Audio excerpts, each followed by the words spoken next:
తాకట్టులో ఉన్న బంగారాన్ని విడిపించి ఆ రోజు ఆన్లైన్ రేటుకే మేము కొంటాం. Sharma gold company. నమస్తే, వెల్కమ్ టు సుమన్ టీవీ. నేను మీ అమ్మి. ప్రస్తుతం మనతో ఉన్నారు ప్రముఖ ఆధ్యాత్మికవేత్త, ప్రముఖ జ్యోతిష వాస్తు పండితులు డాక్టర్ గుండపూడి శివ సుధీర్ శర్మ గారు ఉన్నారు. గురుగారితో మనం మాట్లాడదాం. నమస్కారం గురుగారు. శ్రీమాత్రే నమః. శ్రీ గురుభ్యో నమః.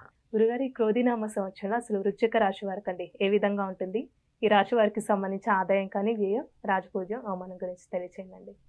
వృశ్చిక రాశి వారికి బాగుండేటువంటి రాశులు వృశ్చిక రాశి కూడా చాలా విశేషమైనటువంటి రాశి అమ్మా. ఈ సంవత్సరంలో కృధినామ సంవత్సరంలో ఆదాయం 8, ఖర్చు 14, రాజ్యపూజ్యం 5, అవమానం 4. కాబట్టి బాగానే ఉంది వీరికి. అంతేకాకుండా వీరికి ఉన్నటువంటి గ్రహ సంచారం బృహస్పతి 7వ స్థానంలోకి రాబోతున్నాడు. కాబట్టి వీరికి అన్ని కార్యాలలో కూడా సానుకూలత ఏర్పడుతుంది. ఎంత గడ్డు కాలం నుంచి మంచి సమయానికి మారబోతున్నటువంటి రాసుల్లో వృశ్చిక రాశి ఒకటి.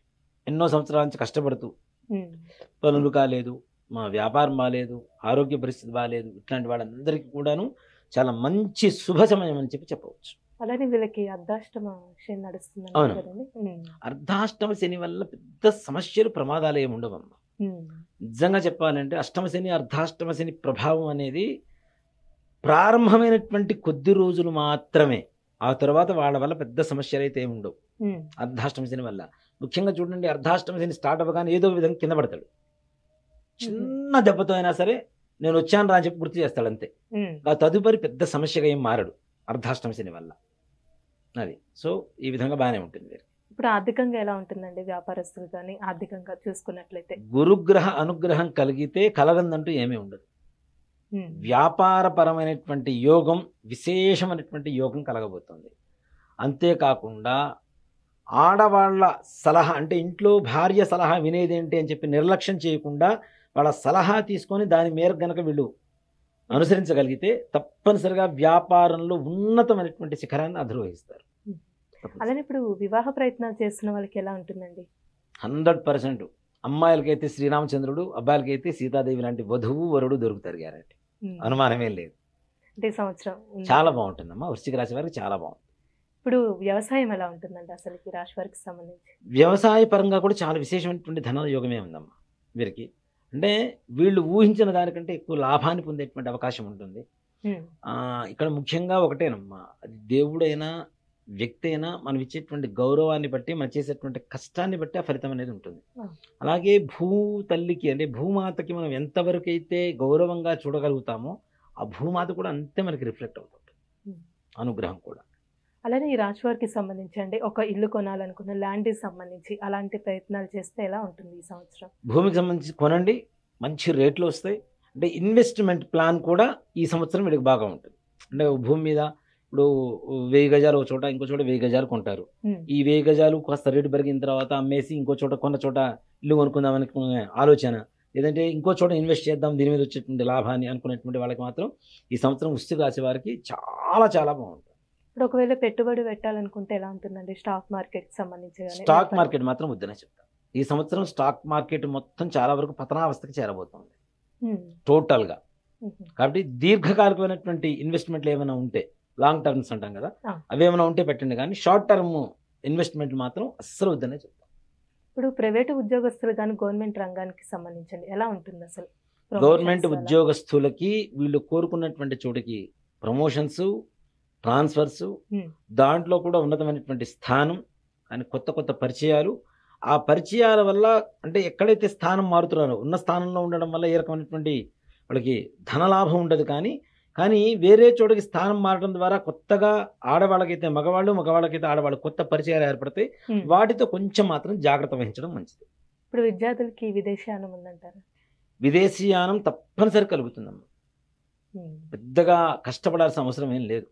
విద్యార్థులు కూడా మంచిగా అంటే మంచి దీంతో మనసుతో కనుక చదవగలిగితే తొందరగా మంచిగా పాస్ అవుతారు. మంచి మార్క్స్ వస్తాయి.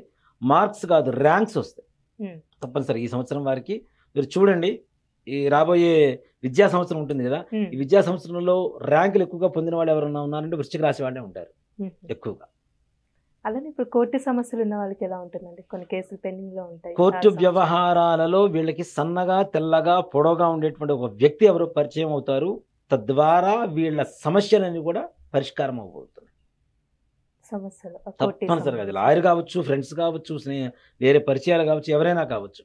ఈ అంటే సన్నగా ఉంటారు, తెల్లగా ఉంటారు, పొడవుగా ఉంటారు, ఇలాంటి వ్యక్తుల పరిచయం ద్వారా వీళ్ళకు ఉండేటువంటి సమస్యలన్నీ కూడా తీరిపోయి కోర్టులో వ్యవహారాలు ఏమైనా ఉంటే మాత్రం విముక్తి పొంది విజయాన్ని పొందుతారు. ఇప్పుడు ఆరోగ్య సమస్యలు ఏమైనా ఉన్నాయండి రాశి వారికి సంబంధించి?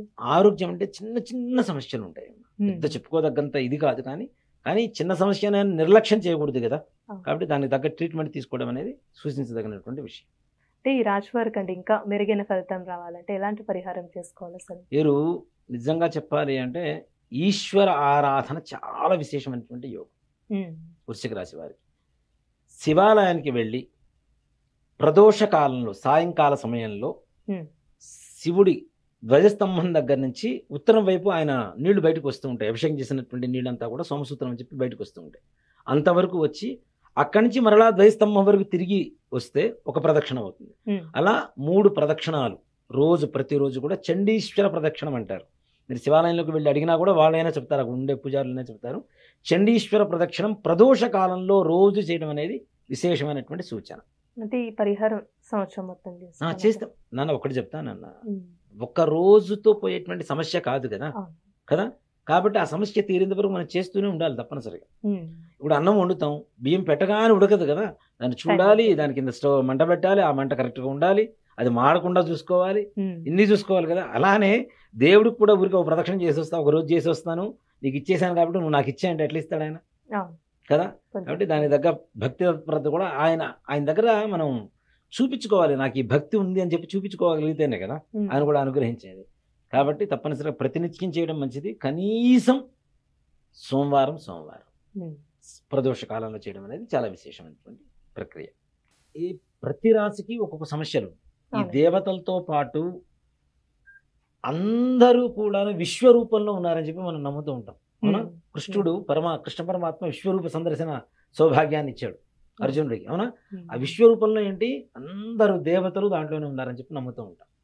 కాబట్టి ఈ విష్ణుమూర్తి యొక్క అనుగ్రహం కలిగితే సకల కార్యాలు దిగ్విజయంగా పూర్తవుతాయి. కాబట్టి ఇప్పుడు మనం ఏప్రిల్ 9వ తారీఖు ఉగాది రోజు నుంచి మన హనుమత్ ప్రత్యంగర వారాహ యజ్ఞస్థలి ఎందు ఏదైతే మనం మహాలక్ష్మి సమేత మహాసుదర్శన హోమం చేస్తున్నామో ఉగాది నుంచి 41 రోజు పాటు జరుగుతుంది.